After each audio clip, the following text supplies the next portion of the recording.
പഠിക്കുന്ന സമയത്ത് 21 വയസ്സിലാണ് ഘടികാരം നിൽക്കുന്ന സമയം എഴുതിയത്. ഇങ്ങനൊരു കോളേജ് മുറിയിൽ നിന്ന് അയച്ച കഥയ്ക്കാണ് ആ സമ്മാനം കിട്ടിയത് എന്നുമെല്ലാം ഓർക്കുമ്പോൾ പ്രത്യേകിച്ച് ഇവിടെ ഒരു കഥാമത്സരത്തിൽ സമ്മാന വിതരണം കൂടി എൻ്റെ ചുമതലയായിട്ടുണ്ട് എന്ന് കൂട്ടിച്ചേർക്കുമ്പോൾ നിങ്ങളേതുപോലെ എൻ്റെ ഹൃദയവും സന്തോഷം കൊണ്ട് നിറയുന്നുണ്ട്. എഴുത്തുകാരെ കുറിച്ച് പറയുമ്പോൾ പഴയതുപോലെ വലിയ ആദരവോടെയോ ഗുരുതുല്യമായ പരിഗണനയോടെ അല്ല ഇന്നത്തെ കാലം കാണുന്നത് എന്ന് നിങ്ങൾക്ക് എല്ലാവർക്കും അറിയാം.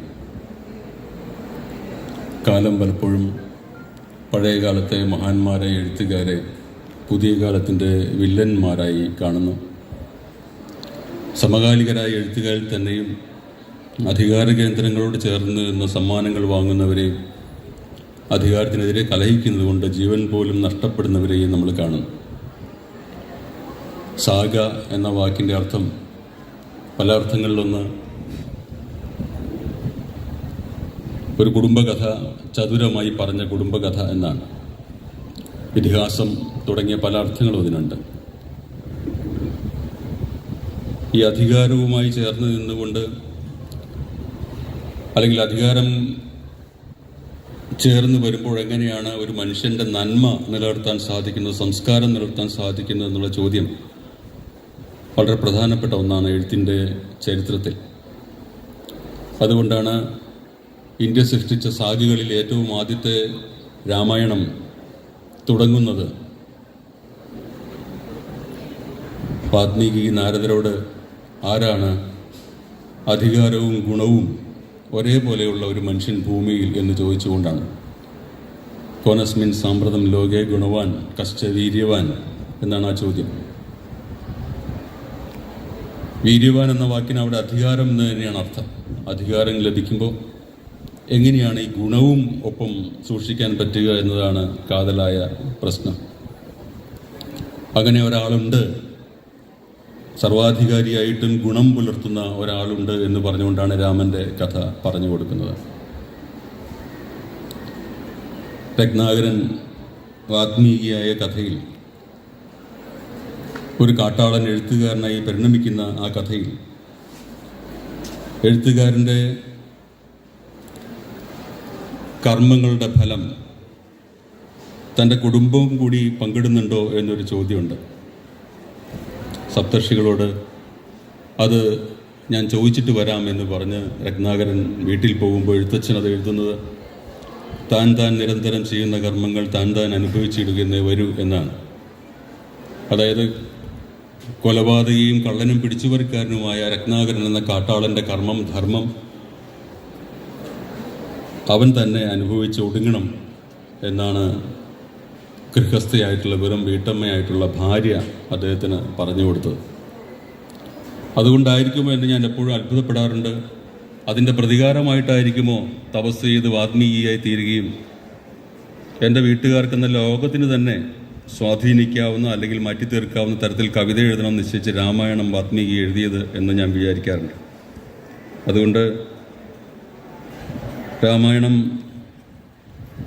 ഒരു രാജ്യത്തിൻ്റെ അധികാരത്തെ തന്നെ മാറ്റിമറിക്കുന്ന തരത്തിൽ സ്വന്തം കുടുംബം മാത്രമല്ല ഒരു രാജ്യം തന്നെ അനുഭവിക്കുന്ന രീതിയിൽ നിങ്ങളെക്കൊണ്ട് മുഴുവൻ ഞാൻ അനുഭവിപ്പിക്കുമെന്ന വാശിയോടെ വാൽമീകി എഴുതിയതുപോലെ തോന്നി വായിക്കുമ്പോൾ. കാരണം കാട്ടാളനും കള്ളനുമായിട്ട് ജീവിച്ച കാലത്ത് ഭാര്യ പോലും പങ്കിടാനില്ലാത്ത ധർമ്മം കവിയായി തീരുമ്പോൾ, എഴുത്തുകാരനായി തീരുമ്പോൾ ഒരു രാജ്യം മുഴുവനും പങ്കിടുന്ന അനുഭവങ്ങളുടെയും ദുരനുഭവങ്ങളുടെയും വലിയൊരു ശൃംഖല സൃഷ്ടിക്കുന്നതായിട്ട് നമ്മൾ കാണുന്നു. കഥയിലെയും കവിതയിലെയും വാക്ക് നിങ്ങൾ ആലോചിക്കുന്നത് പോലെ ചില വാക്കുകൾ അതിൻ്റെ അർത്ഥത്തിന് മുമ്പേ പിറന്നതുപോലെ തോന്നിപ്പിക്കുന്ന അത്ഭുതം നമ്മുടെ ഇന്ത്യയിലുണ്ട്. ഞാനിങ്ങനെ വെറുതെ ആലോചിക്കുകയായിരുന്നു. ഇപ്പോൾ ഒരു ഗുരുവിൻ്റെ പേരിലുള്ള സ്ഥാപനമാണിത്. നമ്മുടെ കാലഘട്ടത്തിൽ ഒരു ഗുരുനാഥയാവാൻ വേണ്ടിയിട്ട് കള്ള സർട്ടിഫിക്കറ്റ് ഹാജരാക്കിയ ഒരു പെൺകുട്ടിയെപ്പറ്റി വാർത്ത വരുമ്പോൾ ആ കുട്ടിയുടെ പേര് കൃത്യമായിട്ടും വിദ്യ എന്ന് തന്നെ വരും. ദീപ എന്നോ ഗോമതി എന്നോ ആയ കുഴപ്പമില്ല, പക്ഷേ വിദ്യ എന്ന് തന്നെ വരും. യു പിയിൽ മധ്യപ്രദേശിൽ ഒരു ദളിതൻ്റെ മുഖത്ത് മൂത്രമൊഴിച്ച ഒരു സംഭവം നമ്മൾ വേദനയോടെ വായിക്കുന്നു. ആ സ്ഥലപ്പേര്, ഗ്രാമത്തിൻ്റെ പേര് ചോദിക്കുമ്പോൾ സിദ്ധി എന്ന് വരുന്നു. അവൻ്റെ പരമാവധി സിദ്ധി അതാണ്. ഈ മൂത്രമൊഴിച്ച് നാറ്റിക്കലാണ് ഒരാളുടെ സിദ്ധി എന്ന് വരും. അലക്സാണ്ടർ ഗ്രഹാം ബെല്ലിൻ്റെ പേരിൽ ആരാണ് ഈ ബെല്ലെടുത്തു വെച്ചത്? ഞാൻ എൻ്റെ കുട്ടിക്കാലത്ത് അത്ഭുതപ്പെട്ടിരുന്നു. ടെലിഫോൺ മണികൾ ബെല്ലടിച്ച് തുടങ്ങിയ കാലത്തിൽ അത് കണ്ടുപിടിച്ച ഒരാളുടെ പേരിൽ ആരാണ് അത് കണ്ടുപിടിക്കുന്നതിന് മുമ്പേ ഗ്രഹാം ബെൽ എന്നുള്ള വാക്ക് ചേർത്തത് എന്ന് അത്ഭുതപ്പെട്ടിരുന്നു. ഇത് ഇന്ത്യയുടെ വാക്കിന് മുമ്പേ അതിൻ്റെ അർത്ഥങ്ങൾ സ്വീകരിക്കുന്ന അത്ഭുതം ഉള്ള ഒരു രാജ്യത്തിൻ്റെ കഥയാണ്. ഞാൻ കഴിഞ്ഞ വർഷം അവസാനം വായിച്ച വാർത്തകളിൽ ഏറ്റവും ദാരുണമായ ഒന്ന് യു പിയിലെ ബറൈലി എന്ന് പറയുന്ന ഗ്രാമത്തിൽ നിന്ന് വന്ന, നമ്മുടെ പത്രങ്ങളൊന്നും അധികം ഉപയോഗിക്കാതെ പോയ ഒരു വാർത്തയാണ്. അതിൽ കമലാ നെഹ്റുവിൻ്റെ പേരിലുള്ളൊരു LP സ്കൂളിലെ കാലങ്ങളായിട്ട് അവർ രാവിലെ പാടിപ്പോയിരുന്ന ഒരു കീർത്തനത്തിൽ കുട്ടികൾ കലാപമുണ്ടാക്കിയതിന് IPC 298-ഉം 153 വകുപ്പ് അനുസരിച്ചിട്ട് പ്രധാന അധ്യാപകനും അവിടുത്തെ ക്ലാസ് ടീച്ചർക്കുമെതിരെ വിശ്വ ഹിന്ദു പരിഷത്ത് കേസ് കൊടുത്തു എന്നുള്ളൊരു വാർത്തയായിരുന്നു. അത് മുഴുവൻ വായിച്ചപ്പോൾ പറയുന്നു, ഈ മുഹമ്മദ് ഇക്ബാൽ എന്ന് പറയുന്ന നമ്മുടെ ഇന്ത്യ വിഭജിക്കപ്പെടുന്നതിന് മുമ്പുള്ള അതിഗംഭീരനായിട്ടുള്ള കവി, നമ്മുടെ പൊതുസ്വത്തായിരുന്ന ഇക്ബാൽ എഴുതിയ ഒരു കവിത, ബച്ചേക്ക് ദുവ എന്നാണ് ആ കവിതയുടെ പേര്, കുട്ടിയുടെ പ്രാർത്ഥന. കാലങ്ങളായിട്ട് അത് ചൊല്ലിപ്പോയിരുന്നതാണ് ആ സ്കൂളിൽ. പക്ഷെ അടുത്ത കാലത്ത് അതിൽ അള്ളാഹ് എന്നൊരു വാക്ക് ഉണ്ട് എന്ന് കണ്ടുപിടിക്കുകയും അത് 298 എന്ന് പറഞ്ഞാൽ മതസ്പർദ്ധ വളർത്താൻ ശ്രമിച്ചു എന്നുള്ളതാണ് അതിൻ്റെ കേസ്. 153 റയറ്റിന് വേണ്ടി ആഹ്വാനം ചെയ്തു എന്നാണ് കേസ്. IPC എന്നുള്ള പേരൊക്കെ മാറി, ഇപ്പോൾ ഭാരതീയ ന്യായ സംഹിത എന്തോ മറ്റുമാണ്. അത് മാറുന്നതിന് തൊട്ട് മുമ്പുള്ള കാര്യമാണ് ഈ പറയുന്നത്. ആ പ്രധാന അധ്യാപകനെയും, സിദ്ദിഖി എന്ന് ആണ് അദ്ദേഹത്തിൻ്റെ പേര്, പ്രധാന അധ്യാപകനെയും ക്ലാസ് ടീച്ചറെയും ജോലി കളഞ്ഞുകൊണ്ട് കോടതി വിധി വരുന്നതോടെ മുഹമ്മദ് ഇക്ബാലിനെ നിങ്ങൾ അറിയുമായിരിക്കും. സാരേ ജഹാൻ സെ അച്ഛ എന്ന ഇന്ത്യയുടെ എക്കാലത്തെയും പ്രശസ്തമായിട്ടുള്ള ദേശഭക്തി ഗാനം എഴുതിയ ആളാണ്. 1948 മഹാത്മാഗാന്ധി വെടിയേറ്റ് മരിക്കുന്നതിനും 10 വർഷം മുമ്പ് മരിച്ചുപോയ ആളാണ്.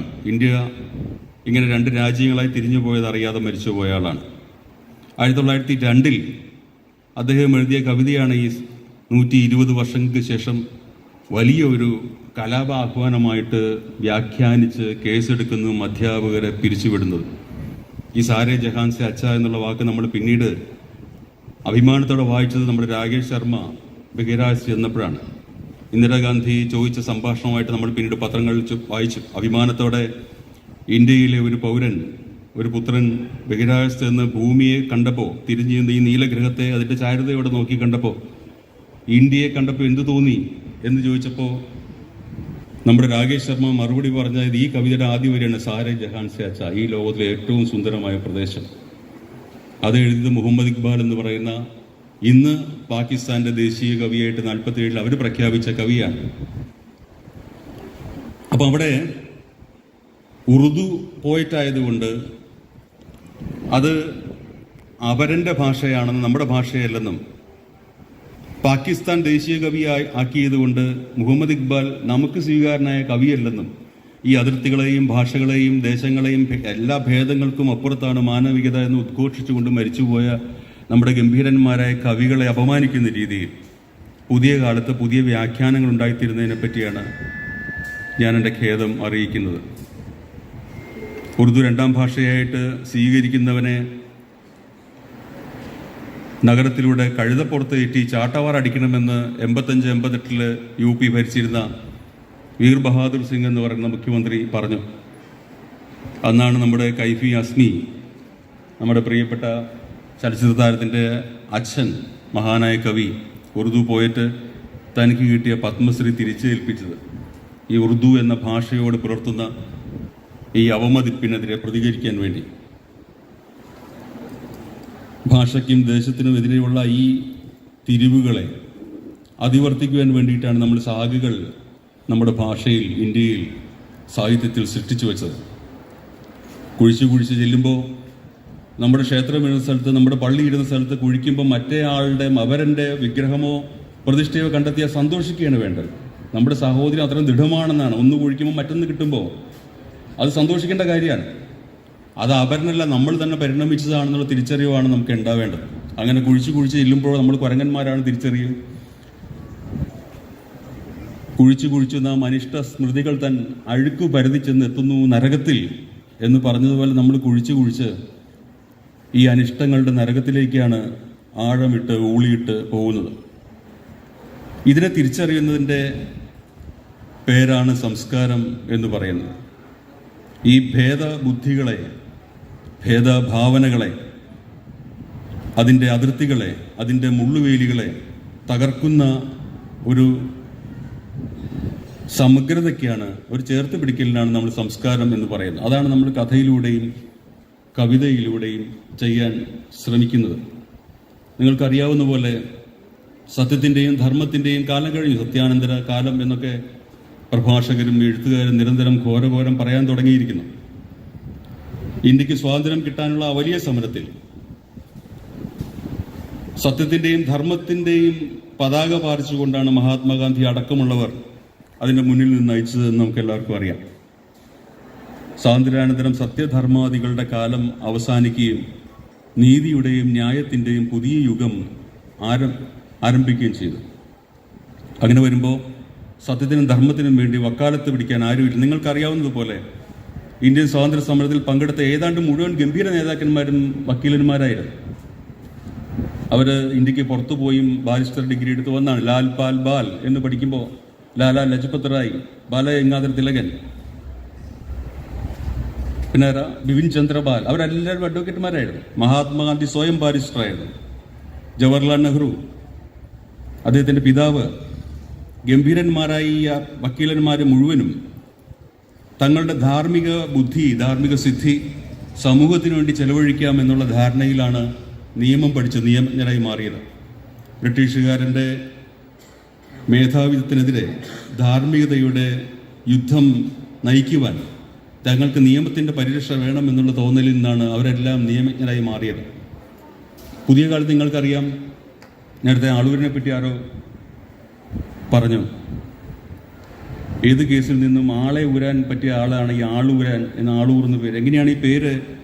അയാൾ ധർമ്മം ചെയ്യുന്നതിന് മുമ്പ് ആ പേര് വന്നത് ഞാൻ നേരത്തെ ചോദിച്ചതിൻ്റെ ഈ സിദ്ധിയും വിദ്യയും പറഞ്ഞതുപോലെ ആളൂർ എന്നാണ് അയാളുടെ പേര്. അയാൾ ആളെ ഊര്, എത്ര പൈസ കൊടുത്താൽ, എത്ര കഠിനമായിട്ടുള്ള ഘോരമായിട്ടുള്ള കുറ്റം ചെയ്താലും അയാൾക്ക് പേര് പിന്നീട് ഇട്ടതല്ല, കളിപ്പേരല്ല അത്. ആ പേരിൽ നിന്നാണ് പിന്നെ ധർമ്മം തുടങ്ങുന്നത്. ഇത് ഈ ഒരു പരിണാമം, ഈ കാലത്തിൻ്റെ ഈ വിപര്യം ധർമ്മത്തിനും സത്യത്തിനും ത്തിൻ്റെയും കാലം കഴിഞ്ഞുവെന്നും നമ്മുടെ നീതിന്യായ കോടതികളാണ്, സത്യധർമ്മ കോടതികളില്ല. നമുക്ക് നീതിന്യായ കോടതികളാണ്. കാരണം അതിന് തെളിവുകൾ മതി. പണത്തിൻ്റെയും പദവിയുടെയും പ്രതാപത്തിൻ്റെയും ബന്ധുത്വമുണ്ടെങ്കിൽ നമുക്ക് കൃത്രിമമായിട്ട് നീതിയും ന്യായവും സൃഷ്ടിക്കാൻ കഴിയും എന്നുള്ള തിരിച്ചറിവിൻ്റെ ഫലമായിട്ടാണ് നീതിന്യായ കോടതികൾ, നമ്മുടെ കോടതി സിസ്റ്റം മാറിയത്. അത് ജനാധിപത്യത്തിൻ്റെയും ആധുനികതയുടെയും വലിയൊരു ഉപലബ്ധിയായിട്ട് അവതരിപ്പിക്കപ്പെടാം. അങ്ങനെ തന്നെയാണ് തന്നെ. പക്ഷെ അതിൻ്റെ ഉള്ളിൽ അടങ്ങിയിരിക്കുന്ന ഈ ദുരവസ്ഥ ഇതാണ്. അവിടെയാണ് സത്യധർമാദികളുടെ കാലം കഴിഞ്ഞുവെന്ന് മനസ്സിലാക്കിയിട്ടാണ്, വാദിച്ച് ജയിക്കാവുന്ന കള്ളന്മാരുടെ കാലം വന്നു കഴിഞ്ഞെന്ന് മനസ്സിലാക്കിയപ്പോഴാണ് നാരായണ ഗുരു ആലുവയിലെ ഒരു സർവ്വമത സമ്മേളനത്തിന് മുന്നിൽ വാദിക്കാനും ജയിക്കാനുമല്ല, അറിയാനും അറിയിക്കാനുമാണ് എന്ന് എഴുതി വെച്ചത്. ആ വാദിക്കാനും ജയിക്കാനും അല്ലെങ്കിൽ ഈ കാലത്തിൻ്റെ ഈ തിരിച്ചറിവ് എങ്ങനെയോ സഹജമായി അദ്ദേഹത്തിൽ വന്ന് നിറഞ്ഞതായിരിക്കുമെന്ന് ഞാൻ കരുതുന്നു. ആ വാദിക്കൽ സത്യധർമാദികളുടെ കാലം കഴിയുകയും നീതിയും ന്യായവും വാദിച്ച് സമർത്ഥിക്കാൻ സാധിക്കുമെന്നും ഏത് നിഷ്ഠുരനും കാലത്തിൻ്റെ മുമ്പിൽ കേമനായി നടിക്കുകയെങ്കിലും ചെയ്യാൻ സാധിക്കും എന്നുള്ള ആ കാലത്തിൻ്റെ തിരിച്ചറിവിൽ നിന്ന് വന്നാണ് എന്ന് ഞാൻ കരുതുന്നു. ഈ കാലത്ത് അതുകൊണ്ട് സത്യത്തിനും ധർമ്മത്തിനും വേണ്ടി ശബ്ദിക്കുവാൻ എഴുത്തുകാരല്ലാതെ മറ്റൊരാരും ഈ ഭൂമിയിലില്ല എന്ന് ഞാൻ കരുതുന്നു.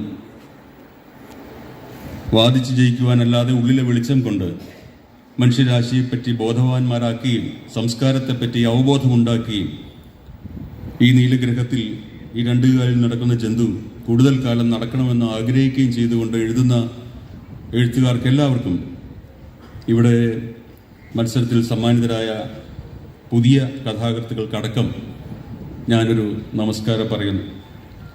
സുനിൽ പറഞ്ഞു, മലയാളത്തിലെ ഏറ്റവും വലിയ സമ്മാനത്തുകയുള്ള പുരസ്കാരം കഥയ്ക്ക്, ഒറ്റ കഥയ്ക്ക് മാതൃഭൂമി ആഴ്ചപ്പതിപ്പ് കൊടുക്കുന്ന പുരസ്കാരം 25,000 രൂപയാണ്. മാതൃഭൂമി ആഴ്ചപ്പതിപ്പ് ആ സമ്മാനം കൊടുത്തപ്പോൾ എനിക്ക് വാങ്ങിച്ചപ്പോൾ 1000 രൂപയായിരുന്നു അത് കിട്ടിയത്. മഹാകവി ഒളപ്പമണ്ണയാണ് എനിക്കത് തന്നത്. അത് 27 വർഷങ്ങൾക്ക് മുമ്പായിരുന്നു. ഇന്ന് നിങ്ങൾക്ക് ആദ്യത്തെ കഥയ്ക്ക് 25,000 രൂപ പുരസ്കാരം കിട്ടുന്നു. രണ്ടാമത്തെ മികച്ച കഥയ്ക്ക് 15,000 രൂപ. ആ തുകയെല്ലാം നിസ്സാരങ്ങളാണ്, നിങ്ങൾക്കറിയാം. നിങ്ങളൊരു IT സ്ഥാപനത്തിൽ ജോലി ചെയ്യുന്ന ആളാണെങ്കിൽ നിങ്ങളുടെ ഒരു ഓവർ ടൈമിൻ്റെ പൈസയേ ഉള്ളൂ അത്. പക്ഷെ ഞങ്ങളെ സംബന്ധിച്ചിടത്തോളം, ഞങ്ങളെപ്പോലെ രാമനുണ്ണിയെ പോലെ, സുധീഷിനെ പോലെയുള്ള, സുനിലിനെ പോലുള്ള ഞങ്ങളുടെ പഴയ തലമുറയ്ക്ക് ആ തുക അത്ഭുതാതരങ്ങളോടെ നോക്കേണ്ടുന്ന ഒരു തുകയാണ്. അതുകൊണ്ടാണ് അദ്ദേഹം കുറച്ച് എക്സാജറേറ്റ് ചെയ്ത് പറഞ്ഞൊരു വലിയ തുകയാണ് എന്ന്. കഥയെപ്പറ്റിയുള്ള ഒരു സമ്മാനദാന ചടങ്ങായതുകൊണ്ട് കൂടുതൽ പറഞ്ഞ് നമ്മുടെ വിഗ്രഹം കണ്ടെടുത്ത ആ സ്ഥലത്തിൻ്റെ പേര് ഗ്യാൻ വാബി എന്നാണ്. അതുകൂടി ഇപ്പോൾ ഓർത്തു, ജ്ഞാനത്തിൻ്റെ വാബി എന്നാണ്. ഈ പള്ളിയുടെ അകത്ത് മറ്റത് കണ്ടെത്തിയിട്ട് ഈ പേരുകൾ എങ്ങനെ വരും നിങ്ങൾ ആലോചിച്ച് നോക്കുക. ഇതൊരു കവിതയിൽ എന്ന പോലെ, ഒരു മഹാകാവ്യത്തിൽ എന്ന പോലെ മുൻകൂട്ടി നിശ്ചയിച്ചതുപോലെ അങ്ങോട്ട് ചേർന്ന് വരികയാണ്. ഇതാണ് ഇന്ത്യയുടെ അതിഭീകരമായ കാവ്യ ആത്മാവ് എന്ന് പറയുന്നത്. ഞാനൊരു ചെറിയ കഥ, 25 ലക്ഷം രൂപ സമ്മാനം കിട്ടിയ ഒരു ചെറിയ കഥ പറഞ്ഞുകൊണ്ട് ഈ സമ്മാന വിതരണത്തിലേക്ക് കടക്കും. എല്ലാവർക്കും സംസാരിക്കാനും ഞങ്ങൾക്ക് മടങ്ങി പോകേണ്ടതുള്ളതുകൊണ്ട്. ലോകത്തിലെ ഏറ്റവും മികച്ച ചെറുകഥ കണ്ടുപിടിക്കുന്നതിനുള്ള ഒരു മത്സരമുണ്ട്. അത് ഫ്രാൻസിലെ വാക്കുകളുടെ മ്യൂസിയം എന്നറിയപ്പെടുന്ന, മ്യൂസിയം ഓഫ് വേർഡ്സ് എന്നറിയപ്പെടുന്ന ഒരു സ്ഥാപനം നടത്തുന്നതാണ്. അതിലെ ഒന്നാം സമ്മാനം കിട്ടുന്ന കഥയ്ക്ക് 25 ലക്ഷം രൂപയാണ് പുരസ്കാര തുക. ഒരു പക്ഷേ നോബൽ പ്രൈസിനേക്കാളും ബുക്കർ പ്രൈസിനേക്കാളൊക്കെ വലിയ തുകയാണ്. അതിൻ്റെ ഒരേ ഒരു നിബന്ധന, സമ്മാനം കിട്ടുന്ന കഥ 10 വാചകത്തിൽ കൂടുതലാവാൻ പാടില്ല എന്നുള്ളതാണ്. 10 വാചകത്തിൽ കൂടുതൽ എഴുതി കഴിഞ്ഞാൽ കഥ അയോഗ്യമാക്കപ്പെടും. പരിഗണനയ്ക്കും പരിശോധനയ്ക്കുമുള്ള പ്രഥമ മാനദണ്ഡം. ഇപ്പോൾ സുധീഷ് സാറ് പറഞ്ഞു, ഇത്രയും കഥകൾ അവിടെ ഇരുന്ന് മുറിയടച്ചിരുന്ന് വായിക്കുകയായിരുന്നു എന്ന് പറഞ്ഞു. അപ്പോൾ അദ്ദേഹം വളരെ ക്ഷീണിതനായിട്ട് വേർത്ത് കുളിച്ചിട്ടാണ് വന്നത്. ഞാൻ എന്ത് പറ്റി വെച്ചപ്പോൾ കഥ വായിക്കുകയായിരുന്നു. 25 പേരൊക്കെ ഉണ്ട് ഓരോ കഥ എന്ന് പറഞ്ഞു. അതുകൊണ്ടുകൂടിയാണ് ഞാനിത് പറയുന്നത്. 25 ലക്ഷം രൂപ സമ്മാനം കിട്ടുന്ന കഥയ്ക്ക് 10 വാചകങ്ങളിൽ കൂടുതൽ. നിങ്ങൾക്കറിയാം, ഒരു വാക്ക് പുതുതായിട്ട് സൃഷ്ടിക്കുന്നതാണ് ഭൂമിയിലെ ഏറ്റവും പ്രയാസകരമായ കാര്യം. കവിത സൃഷ്ടിക്കുന്നതല്ല. കവിത സൃഷ്ടിക്കുന്നത് രണ്ടാമത്തെ പ്രയാസകരമായ കാര്യമാണ്. സ്വന്തമായൊരു വാക്ക് നിങ്ങൾ ഇന്നു മുതൽ ശ്രദ്ധിച്ചോളൂ. നിങ്ങൾ 95 വയസ്സിൽ മരിക്കട്ടെ എന്ന് ഞാൻ പ്രാർത്ഥിക്കുന്നു. 95 വയസ്സിൽ നിങ്ങൾ മരിക്കുന്നതിന് മുമ്പ് മലയാളത്തിന് സംഭാവന ചെയ്യാൻ സാധിക്കുന്ന ഒരു വാക്ക് പുതിയതായിട്ട് സൃഷ്ടിക്കാൻ സാധിക്കുമെന്ന് ആലോചിച്ചാൽ അറിയാം വാക്ക് സൃഷ്ടിക്കാനുള്ള ബുദ്ധിമുട്ട്. അതുകൊണ്ട് ബുദ്ധിമാനായ മനുഷ്യൻ പിന്നെ രണ്ടാമത്തെ ബുദ്ധിമുട്ടുള്ള കാര്യം കവിത സൃഷ്ടിക്കൽ. ആരോ ഉണ്ടാക്കി വെച്ചിട്ടുള്ള 2 വാക്കുകൾ ചേർത്തിട്ടൊരു നക്ഷത്രത്തെ ഉണ്ടാക്കലാണ് കവിത ഉണ്ടാക്കുക. അപ്പോൾ അത് ഏറ്റവും ചെറുതായിരിക്കണം. ഏറ്റവും ചെറിയ അളവിലാണ് കവിതയുടെ മഹത്വം ഇരിക്കുന്നത്. നോവൽ എഴുതാൻ കുറേ കൂടി എളുപ്പമാണ്. ഞാൻ 10 വർഷമായി ചെറുകഥ എഴുതിയിട്ട്. നോവൽ എഴുതാൻ യൂണിവേഴ്സിറ്റി ഭയങ്കര എളുപ്പമാണ്. എന്ത് ചപ്പടാച്ചി എഴുതി വയ്ക്കാം. ചെറുകഥ എഴുതാൻ ബുദ്ധിമുട്ടാണ്. അതിങ്ങനെ കുറുക്കി കൊണ്ടുവരാൻ ഭയങ്കര പാടാണ്. അരിമണിയിൽ, ധാന്യമണികളിൽ ശില്പങ്ങൾ കൊത്തുന്ന ജാപ്പനീസ് കലാരീതിയുണ്ട്. ഗോതമ്പിലും അരിയിലുമൊക്കെ ശില്പങ്ങൾ കൊത്തുവർ. അത് മൈക്രോസ്കോപ്പ് വെച്ച് നോക്കിയാലേ കാണാൻ പറ്റുള്ളൂ. ധ്യാന ബുദ്ധനെയൊക്കെ അതിനകത്ത് ഉണ്ടാക്കി വയ്ക്കും. അതുപോലെ കവിതാ നിർമ്മാണമാണ് ഏറ്റവും ബുദ്ധിമുട്ടുള്ള കാര്യം. ഞാൻ പറഞ്ഞു വന്നത്, അപ്പോൾ ഒരു വാചകത്തിന് 1 ലക്ഷത്തിൽ കൂടുതൽ തുക കിട്ടുന്ന സമ്മാനമാണത്. 10 വാചകത്തിൽ കുറയുമ്പോൾ 25 ലക്ഷം രൂപ തുക കിട്ടുമ്പോൾ ഒരു വാചകത്തിന് അയാൾ അവിടെ നിൽക്കുകയായിരുന്നു എന്ന് പറഞ്ഞൊരു വാചകമാണ്. അതിന് 1 ലക്ഷത്തി ചില്ലാൻ രൂപയാണ് സമ്മാനം. നമ്മുടെ തുഞ്ചത്ത് എഴുത്തച്ഛൻ പുരസ്കാരമൊക്കെ അത്രയേ ഉള്ളൂ ഏതാണ്ട്. ആ കഥ നിങ്ങൾക്ക് പറഞ്ഞു തന്നുകൊണ്ട് കഥ എഴുതാൻ താല്പര്യമുള്ള, കഥ വായിക്കാൻ താല്പര്യമുള്ള, കഥയിലെ രാഷ്ട്രീയം എന്താണ് എന്ന് തിരിച്ചറിയാൻ താല്പര്യമുള്ള നിങ്ങൾക്ക് വേണ്ടിയിട്ട് ആ കഥ മാത്രം പറഞ്ഞുകൊണ്ട് 10 വാചകങ്ങൾ പറഞ്ഞുകൊണ്ട് ഞാൻ അവസാനിപ്പിക്കാം. അർമാൻഡോ മക്കിയ എന്ന് പറയുന്ന അർജന്റീന എഴുത്തുകാർ, 25 വയസ്സുള്ള അർജന്റീനയിലെ ഒരു എഴുത്തുകാരനാണ് അത് എഴുതിയത്. 2019 4 വർഷം മുമ്പാണ് ആ സമ്മാനം കിട്ടിയ കഥ എൻ്റെ ശ്രദ്ധയിൽപ്പെട്ടത്. ഞാനത് അന്ന് മാതൃഭൂമി വാരാന്ത പതിപ്പിൻ്റെ എഡിറ്ററായിരുന്ന സമയത്ത് അത് ഞാൻ വിവർത്തനം ചെയ്ത് വാരാന്ത പതിപ്പിൽ കൊടുക്കുകയും ചെയ്തത്. നിങ്ങൾ വായിച്ചതിൽ ആരെങ്കിലും ഉണ്ടെങ്കിൽ എന്നോട് ക്ഷമിക്കുക. പുതിയ കുഞ്ഞുങ്ങൾക്ക്, കുട്ടികൾക്ക് വേണ്ടിയിട്ടാണ് അത് പറയുന്നത്.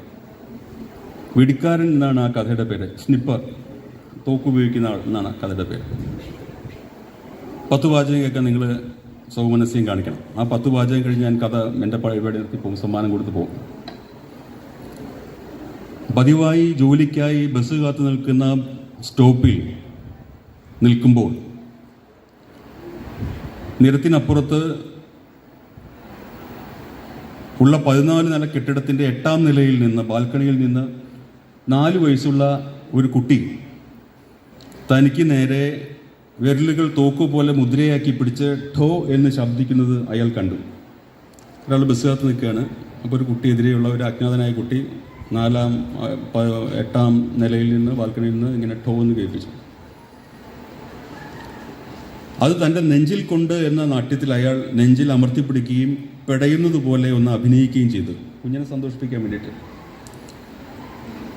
അവൻ അയാളുടെ അഭിനയം കണ്ട് ആർത്ത് ചിരിച്ചു. 3 വാചകം കഴിഞ്ഞു. 3.5 ലക്ഷം ഇങ്ങോട്ട് പോന്നു.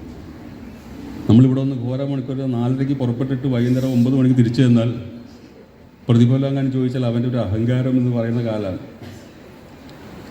വാക്കുകൾക്ക് വിലയുള്ള ഒരു എഴുത്തുകാരനെ പറ്റി പറയുകയാണ്, വാക്കുകൾക്ക് വിലയുള്ള ഒരു എഴുത്തിനെ പറ്റി പറയുകയാണ്. പിന്നെ അതൊരു കളിയായി തീരുകയും എപ്പോഴൊക്കെ ബസ് സ്റ്റോപ്പിൽ വന്ന് നിന്നാലും അയാൾ ആ കുഞ്ഞിനെ നോക്കുകയും അവൻ തൻ്റെ പിഞ്ചു വിരലുകൾ കൊണ്ട് ഉന്നം വച്ചിട്ടോ എന്ന് പറയുകയും അയാൾ വെടിയേറ്റതുപോലെ അഭിനയിക്കുകയും അവൻ പൊട്ടിച്ചിരിക്കുകയും ചെയ്യും. ഇന്നലെ പതിവുള്ള ബസ് അല്പം വൈകി എന്നറിഞ്ഞപ്പോൾ ബാൽക്കണിയിൽ പ്രത്യക്ഷപ്പെട്ട കുഞ്ഞ് അവൻ്റെ വിരലുകൾ മുദ്രയാക്കി, തോക്കിൻ്റെ മുദ്രയാക്കി ഉന്നം പിടിക്കുന്നതിന് മുമ്പേ അയാൾ തൻ്റെ പാരുഷ്യം നിറഞ്ഞ 2 വിരലുകൾ അവന് നേർക്ക് പിടിക്കുകയും ഠോ എന്ന് ശബ്ദിക്കുകയും ചെയ്യും. ഒരു കളിയാണല്ലോ, ഒരു രസം അങ്ങോട്ട് ഒന്നാവാം. അടുത്ത നിമിഷം 8ാം നിലയിൽ നിന്ന് അവൻ പിടഞ്ഞ് താഴത്തെ നിരത്തിലേക്ക് മറിഞ്ഞു വീണു. ചോരയുടെ ഒരു ചെറിയ വൃത്തത്തിനകത്ത് പിടഞ്ഞുകൊണ്ടിരുന്ന കുഞ്ഞിൻ്റെ അടുത്തേക്ക് അയാൾ പരിഭ്രമത്തോടെ ഓടിച്ചെന്നു. കുഞ്ഞെ, ഇന്നലെ വരെ നീ എന്നോട് കാണിച്ചതല്ലേ ഞാനും നിന്നോട് കാണിച്ചതുള്ളൂ, അയാൾ വേദനയോടെ ചോദിച്ചു. വിറയ്ക്കുന്ന തൊണ്ടയിൽ തൻ്റെ അവസാനത്തെ വാക്കുകൾ ഉരുവിടുന്നതിന് മുമ്പ് കരുണാർദ്രമായി അയാളെ നോക്കിയിട്ട് അവൻ പറഞ്ഞു, അങ്കിൾ, പക്ഷെ ഇന്നലെ വരെ അങ്കിളിനെ ഞാൻ വെടിവെച്ചത് കൊല്ലാൻ വേണ്ടിയിട്ടായിരുന്നില്ലല്ലോ എന്ന്. അത്രയേ ഉള്ളൂ കഥ. എല്ലാം സിമ്പിൾ വാക്കുകളാണ്. ഇത് അറിയപ്പെടാത്ത ഒരു വാക്കുകളുമില്ല. ശബ്ദധാരാവിൽ നോക്കിയിട്ട് അഡ്ജസ്റ്റ് ചെയ്യേണ്ട ഒരു വാക്കുമില്ല. പക്ഷേ ആ വെടിയുണ്ട ആ കുഞ്ഞിൻ്റെ നെഞ്ചത്ത് എന്നതുപോലെ വായനക്കാരുടെ നെഞ്ചിലും കൊള്ളും. അത് ഓരോ തവണ വായിക്കുമ്പോൾ അതിന് പുതിയ പുതിയ അർത്ഥങ്ങളാണ്. അതിൻ്റെ രാഷ്ട്രീയം വളരെ വലുതാണ്. ഒരു കുഞ്ഞിന് നേർക്ക്, ഒരു സ്ത്രീയുടെ നേർക്ക്, അരികുവൽക്കരിക്കപ്പെട്ടവൻ്റെ നേർക്ക്, ജാതിയിലോ സമ്പത്തിലോ പ്രശസ്തിയിലോ താഴേക്കിടയിലുള്ള ഒരാൾക്ക് നേർക്ക് നിങ്ങൾ വാക്ക് പ്രയോഗിക്കേണ്ട. വെറുതെ ഒന്ന് ഓങ്ങിയാൽ പോലും അവന് മുറിയും, അവൻ വേദനിക്കും, വെടികൊണ്ട് അവൻ താഴെ വീഴും. നമ്മൾ പലപ്പോഴും തിരിച്ചറിയപ്പെടാതെ പോകുന്ന ഒരു സത്യമാണിത്. ബിവറേജിൽ ക്യൂ നിന്നിട്ട് നല്ല മദ്യം കിട്ടാതെ വരുമ്പോൾ ഒരു ചാത്തൻ സാധനം എന്ന് നമ്മൾ അറിയാതെ പറഞ്ഞാൽ നമ്മുടെ പിന്നിലിരിക്കുന്ന ഒരുത്തൻ്റെ അച്ഛൻ്റെ പേരായിരിക്കും ചാത്തൻ എന്ന്. അവന് ചാത്തൻ വളരെ പ്രധാനപ്പെട്ട ആളാണ്. അവനെ വളർത്തി വലുതാക്കിയ ആളാണ്. അവന് ചക്രവർത്തിയാണ് ചാത്തൻ. അദ്ദേഹം തന്നെ ആരാക്കി മാറ്റണമെന്ന് ആഗ്രഹിച്ചുവോ, തന്നെ പ്രതി എന്തെല്ലാം സ്വപ്നങ്ങൾ കണ്ടിരുന്നുവോ അത് നിറവേറ്റാൻ പറ്റാത്ത കുണ്ഠിതത്തിലാണ് ഈ ബ്യൂറസിൽ ക്യൂ നിന്ന് കള്ളുപിടിച്ച് തീർക്കുന്നത്. അപ്പോൾ മുന്നിലിരിക്കുന്ന ഒരാൾ ഒരു വസ്തുതയെ, ഒരു വസ്തുവിനെ ഇകഴ്ത്താൻ വേണ്ടി ചാത്തൻ എന്ന് പ്രയോഗിക്കുമ്പോൾ അവൻ്റെ നെഞ്ചത്ത് നമ്മളറിയാതൊരു വെടിയുണ്ട കൊള്ളുന്നുണ്ട്. ചെറ്റ എന്ന് പറയുമ്പോൾ എൻ്റെ മനുഷ്യനാമോ എന്നുള്ള നോവലൊരു അധ്യായം തന്നെ അങ്ങനെ ചെറ്റയെ പറ്റി എഴുതിയിട്ടുണ്ട്. പാവപ്പെട്ടവൻ്റെ കുടിലിൻ്റെ പേരാണ് ചെറ്റ. ഓല കുത്തി മറിച്ച ഒരു ചെറിയ വീട്. അതൊരു ശകാരപദമായി നമ്മൾ മലയാളികൾ ഉപയോഗിക്കുമ്പോൾ ചെറ്റയിൽ ജീവിച്ച ഓരോരുത്തരും വേദനിക്കുന്നുണ്ട്. ചെറ്റത്തരം എന്ന് പറഞ്ഞാൽ ചെറ്റക്കുടിയിൽ ജീവിക്കുന്നതിൻ്റെ ജീവിതമാണ്. അവനെ സംബന്ധിച്ചുള്ള അത് ഒട്ടും നമ്മളെക്കാൾ ഒട്ടും മോശമല്ല. അവൻ്റെ ജീവിതാനുഭൂതികൾ, ഓർമ്മകൾ മുഴുവനും അതുമായിട്ട് ബന്ധപ്പെട്ടതാണ്. നമ്മുടെ ചില നേതാക്കന്മാർ, ഇടതുപക്ഷത്തിൻ്റെ നേതാക്കന്മാർ പോലും അധികാരം കിട്ടിക്കഴിയുമ്പോൾ പതുക്കെ സ്വയം സവർണനും ഫ്യൂഡലുമാണെന്ന് വിചാരിച്ചിട്ട് പിന്നെ ചെറ്റത്തരം കാണിച്ച പിന്നെ ചെറ്റത്തരം എന്നല്ലാതെ, ചെറ്റത്തരം കാണിച്ച പിന്നെ ചെറ്റ എന്നല്ലാതെ പിന്നെ എന്ത് വിളിക്കും എന്നൊക്കെ ചോദിക്കാൻ തുടങ്ങിയിരിക്കുന്നു. തിരുത്തി കൊടുക്കാനായില്ല. ചുറ്റുപാടും ആളുകളുണ്ട്, ബുദ്ധിമാന്മാരായ സംസ്കാര സമ്പന്നരായ കവിതയും കഥയും ഒക്കെ എഴുതുന്ന എഴുത്തുകാരൊക്കെ ചുറ്റും പറ്റിക്കൂടി നിൽക്കുന്നുണ്ട്. സാർ എന്തെങ്കിലും കിട്ടുകയാണെങ്കിൽ എനിക്ക് എന്നൊക്കെ പറഞ്ഞിട്ട്. സാർ ഇത് പറയരുത്. നമ്മുടെ പാർട്ടി ഈ ചെറ്റക്കുടിൽ താമസത്തിൻ്റെ വോട്ട് കൊണ്ടാണ് നമ്മുടെ പാർട്ടി ലോകത്തിൽ ആദ്യമായിട്ട് അധികാരമേറ്റിയ പാർട്ടിയായി മാറിയത്. നാറി എന്ന് വിളിക്കുക. വേർത്തവൻ്റെ കളിപ്പേരാണ് നാറി. ഫ്യൂഡൽ സപ്പർ മഞ്ചക്കട്ടിലിരിക്കുമ്പോൾ പറമ്പിൽ പണിയെടുത്ത് വരുന്ന അവനെ നാറി എന്ന് സംബോധന ചെയ്യുന്ന ഒരു മുകളിലിരുന്നുള്ള സംബോധനയാണ്. പരനാറി എന്ന് വെച്ചാൽ മലം ചുമക്കുന്നവനാണ്, പരമമായ നാറ്റമുള്ളവൻ. 1950 തന്നെ തകഴി ശിവശങ്കരപ്പിള്ള തോട്ടിയുടെ മകൻ എന്ന് പറയുന്ന നോവൽ എഴുതി ഈ പരമനാറ്റമുള്ളവൻ്റെ നായകസ്ഥാനത്ത് പ്രതിഷ്ഠിച്ചു. ഇവനും മനുഷ്യനാണ്, അവൻ്റെ ജീവിതത്തിൻ്റെ നായകൻ അവനാണ്, നമ്മളല്ല എന്ന് പറഞ്ഞു തരാൻ ശ്രമിച്ചു മലയാളികൾക്ക്. നമ്മളതൊന്നും പഠിച്ചില്ല. നമ്മുടെ ശകാര ശബ്ദ താരാവലിയിൽ നമ്മുടെ പ്രധാനപ്പെട്ട പദങ്ങൾ ഇതൊക്കെയാണ്. ഈ പാവപ്പെട്ടവൻ്റെ നെഞ്ചത്ത് വെടിവെക്കുന്ന ഈ പദങ്ങൾ കൊണ്ട് നമ്മൾ അമ്മാനമാടി രസിക്കുകയാണ് അറിയാതെ. അത് രാഷ്ട്രീയ നേതാക്കന്മാർ മുതൽ സാംസ്കാരിക നായകന്മാർ മുതൽ എല്ലാവരും ഇത് പറയുന്നു. ഈ വാക്കിൻ്റെ പേര്, ഈ വാക്കിൻ്റെ രാഷ്ട്രീയം, ഈ വാക്കുണ്ടാക്കുന്ന വേദനയെ പറ്റിയാണ് അർമാൻഡോ മക്കിയ 25 ലക്ഷം രൂപയ്ക്ക് പറഞ്ഞു കൊടുത്തത്. നിങ്ങൾ വെറുതെ ഒന്ന് ചൂണ്ടിയാൽ മതി, ഒരു കുഞ്ഞിന് വേദനിക്കും. നിങ്ങൾ വെറുതെ ഭർത്താവ് ഭാര്യയോട് പറയുന്ന ഞാൻ ആണും നീ പെണ്ണുമാണ് എന്ന അർത്ഥത്തിൽ പറയുന്ന ഒരു വാചകം മതി, ആ പെണ്ണിൻ്റെ നെഞ്ചിൽ ഒരു വലിയ വെടിയുണ്ട പോലെ തറച്ച് കയറും, അവൾ മരിക്കും. നമ്മളത് കാണുന്നില്ല, ചോര നമ്മൾ കാണുന്നില്ല. കുഞ്ഞ് തെരുവിൽ വീണപ്പോൾ, ചോരയിൽ കുളിച്ച് മരിച്ചു വീണപ്പോൾ ആ കാഴ്ച നമ്മളെ കാണിച്ചു തരികയായിരുന്നു 25 വയസ്സുള്ള അർമാൻഡോ മക്കിയോ എന്ന അജ്ഞാതനായിട്ടുള്ള അർജന്റീനിയൻ എഴുത്തുകാരൻ. നിങ്ങൾ എഴുതിയ കഥയിൽ എന്താണ് എഴുതി വെച്ചതെന്ന് എനിക്കറിയില്ല. പക്ഷെ ഭാവിയിൽ നിങ്ങൾ എഴുതാനായിട്ട് പേനയെടുക്കുമ്പോൾ ഈ കഥ നിങ്ങളുടെ മനസ്സിലുണ്ടായിരിക്കട്ടെ. ഏറ്റവും കുറഞ്ഞ വാക്കുകൊണ്ട് എങ്ങനെയാണ് നിങ്ങൾക്ക് ലോകത്തിനൊരു ഗുണപാഠ കഥകൾ എന്നൊക്കെ പറഞ്ഞാൽ ഏറ്റവും ചെറുതാണ്. വിഷ്ണു ശർമ്മൻ പഞ്ചതന്ത്രത്തിലെ ഒരു രാജകുമാരന്മാരെ രാഷ്ട്രതന്ത്രം പഠിപ്പിക്കാൻ വേണ്ടി പറഞ്ഞു കൊടുത്ത കഥകളാണ് പഞ്ചതന്ത്രം കഥകൾ. നിങ്ങൾക്കറിയാം. ഇവൻ എന്ത് പറഞ്ഞു കൊടുത്താലും പഠിക്കുന്നില്ല. പക്ഷെ കൊച്ചു കഥകളിലൂടെ പറഞ്ഞാൽ പഠിക്കും. രാജാവിന് വായ്നാറ്റമുണ്ട്, സിംഹത്തിന്. ഭാര്യ പറഞ്ഞു, സാറേ വായ് നാറുന്നുണ്ടല്ലോ എന്ന് പറഞ്ഞു. അപ്പോൾ സിംഹത്തിന് ദേഷ്യം വന്നു. അങ്ങനെ അധികാരമുള്ള ഒരാളുടെ മുഖത്ത് നോക്കി, ഭർത്താവിൻ്റെ മുഖത്ത് ഭാര്യയ്ക്കും പ്രധാനമന്ത്രിയുടെ മുഖത്തേക്കും മറ്റേ ആഭ്യന്തരമന്ത്രിക്കും ഒന്നും പറയാൻ അധികാരമില്ല. അപ്പോൾ ഇയാൾക്ക് സംശയം. ഇയാൾ കഴുതയോട് ചോദിച്ചു, എടാ എനിക്ക് വായ്നാറ്റം ഉണ്ടെന്നൊരു സംശയം നോക്കി. അപ്പോൾ കഴുത ഉണ്ട് സാർ എന്ന് സത്യം പറഞ്ഞു. കഴുത കഴിച്ച് നുണ പറഞ്ഞ തല്ലിക്കൊല്ലൊന്ന് പിടിച്ചിട്ട് സത്യം പറഞ്ഞു. ഒറ്റയടിക്ക് കഴുതയുടെ കഥ കഴിച്ചു. എൻ്റെ വായു നാർന്നെന്ന് പറയും, നീ ആരുടാന്ന് വെച്ചിട്ട് അടിച്ചു. അതിലൊരു കുറുക്കൻ, ഒരു പുലി വന്നു. പുലി വന്നപ്പോൾ കഴുതയുടെ ജഡം കണ്ടു.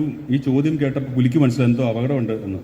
ഈ കഴുതത്തരം എന്തെങ്കിലും പറഞ്ഞിട്ടുണ്ടാവും. അവൻ പറഞ്ഞു, ഏയ് ഒരു മണമില്ലെന്ന് മാത്രമല്ല സുഗന്ധം ഉണ്ടല്ലോ സാറേ എന്ന് പറഞ്ഞു. അപ്പോൾ സിംഹത്തിന് മനസ്സിൽ ഇവൻ നുണയനാണ്, ഇവൻ എന്നെ സന്തോഷിപ്പിക്കാൻ വേണ്ടിയിട്ട് പറയുന്നതെന്ന് വെച്ച് ഈ അധികാരത്തിൻ്റെ മുഷ്ടി ഉപയോഗിച്ചിട്ട് പുലിയെയും തല്ലിക്കൊന്നു. അത് കഴിഞ്ഞ് കുറുക്കനാണ് വന്നത്. കുറുക്കനോട് ഇതേ ചോദിച്ചു. കുറുക്കൻ കണ്ടു കഴുതയും ചത്തു കിടക്കുന്നുണ്ട്, പുലിയും ചത്തു കിടക്കുന്നുണ്ട്. ഇയാൾ അവിടെ ഇങ്ങനെ പരിങ്ങി നിൽപ്പുണ്ട്, എന്തോ അധികാരത്തിൻ്റെ പ്രയോഗത്തിന് വേണ്ടി റെഡിയായിട്ട് നിൽക്കുന്നുണ്ട്. അതേ ചോദ്യം കുറുക്കനോട് ആവർത്തിച്ച് കുറുക്കൻ പറഞ്ഞു, സാർ ഇന്ന് എനിക്ക് ഭയങ്കര ജലദോഷമുണ്ട്, ഞാൻ നാളെ വരാം, മൂക്ക് അത്ര വൃത്തിയില്ല എന്ന് പറഞ്ഞിട്ട് അവിടെ നിന്ന് രക്ഷപ്പെട്ട് കളഞ്ഞു. ഇത് അധികാരത്തെ സംബന്ധിച്ച അലിഗറിയാണ്. വിഷ്ണു ശർമ്മൻ പഞ്ചതന്ത്രത്തിൽ കുട്ടികളോട് പറഞ്ഞു കൊടുക്കുന്ന, നിങ്ങൾ രാജാവായിട്ട് നാളെ മാറുമ്പോൾ ഇങ്ങനെ സൂചിപ്പിക്കാൻ വരുന്നവരുണ്ടാവും, നുണ പറയുന്നവരുണ്ടാവും. ഇത് രണ്ടുമല്ലാതെ ഇടനിലയിൽ കടന്നു പോകുന്ന ചില വീരന്മാരുണ്ടാവും എന്നുള്ള കഥ അവൻ്റെ മനസ്സിൽ എക്കാലത്തേക്കുമായിട്ട് അത് അങ്കനം ചെയ്ത് കിടക്കുമെന്ന് ആ കഥാകൃത്തിന് അറിയാം. ഇത് പൊളിറ്റിക്സിൻ്റെ ഒരു പാഠമായിട്ട് പഠിപ്പിച്ചാൽ പഠിക്കില്ല. അതുകൊണ്ട് നിങ്ങൾ എഴുതുന്ന ഓരോ കഥയും വരാൻ പോകുന്ന കാലത്തെ ആയിരക്കണക്കിന്, പതിനായിരക്കണക്കിന്, ലക്ഷക്കണക്കിന് ആളുകളുടെ ആത്മാവിൽ കൊളുത്തിവെക്കുന്ന ഒരു വിളക്കാണ്, വാക്കിൻ്റെ വിളക്കാണ്, വെട്ടമാണ് എന്ന് തിരിച്ചറിയുന്ന ബോധ്യം നിങ്ങൾക്കുണ്ടാവട്ടെ എന്ന് പ്രാർത്ഥിക്കുന്നു. ഇതൊക്കെ പറയുന്ന എനിക്ക് കഥയെപ്പറ്റി എഴുതാൻ എന്താണ് അർഹത എന്ന് നിങ്ങൾക്ക് സംശയമുണ്ടെങ്കിൽ ഞാൻ പറയാം. കഴിഞ്ഞ 10 വർഷമായിട്ട് ചെറുകഥയൊന്നും എഴുതിയിട്ടില്ല.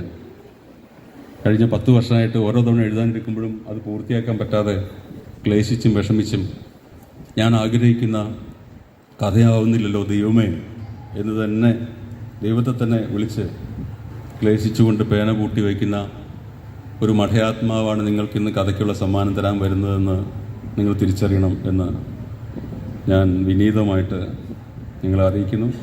കഥയ്ക്ക് സമ്മാനം കിട്ടിയ എല്ലാവർക്കും അഭിനന്ദനങ്ങൾ അറിയിക്കുന്നു. ഇവിടെ ഇങ്ങനൊരു പരിപാടി ഒരുക്കിയ എൻ്റെ സംഘാടകർക്കും എന്നെ ഇതിലേക്ക് വിളിച്ച എൻ്റെ പ്രിയ സുഹൃത്ത് സുനിൽ മാഷിനും ആൻ്റണി മാഷിനും നിങ്ങൾ ഓരോരുത്തർക്കും ഈ സ്ഥാപനത്തിൻ്റെ പ്രിൻസിപ്പലിനും എല്ലാം നന്ദി രേഖപ്പെടുത്തുന്നു. പല മുഖങ്ങളെയും ഞാൻ കുറേ കാലത്തിന് ശേഷമാണ് ഇവിടെ വന്നപ്പോൾ കണ്ടത്. എൻ്റെ നാടിവിടെ അടുത്താണെങ്കിലും ഞാൻ കുറേ കാലമായിട്ട് കോഴിക്കോട്ട് വാസിയാണ്, 10-25 വർഷമായിട്ട്.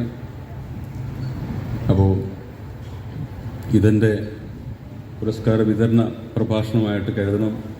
മുഴുവൻ മറന്നുപോയാലും അർമാൻഡോ മക്കി എഴുതിയ ആ കഥ നിങ്ങൾ മറന്നു പോകരുത് എന്ന് ആഗ്രഹിക്കുന്നു. ഇതിനെ വെല്ലുന്ന ഒരു കഥ നിങ്ങൾ എന്തെങ്കിലും വായിച്ചാൽ ദയവ് ഇത് എന്നെ അറിയിക്കുകയും എൻ്റെ കയ്യിൽ നിന്ന് 25,01,000 രൂപ സമ്മാനമായിട്ട് ഞാൻ നിങ്ങൾക്ക് തരാം എന്ന് അറിയിക്കുകയും ചെയ്തു. നന്ദി, നമസ്കാരം.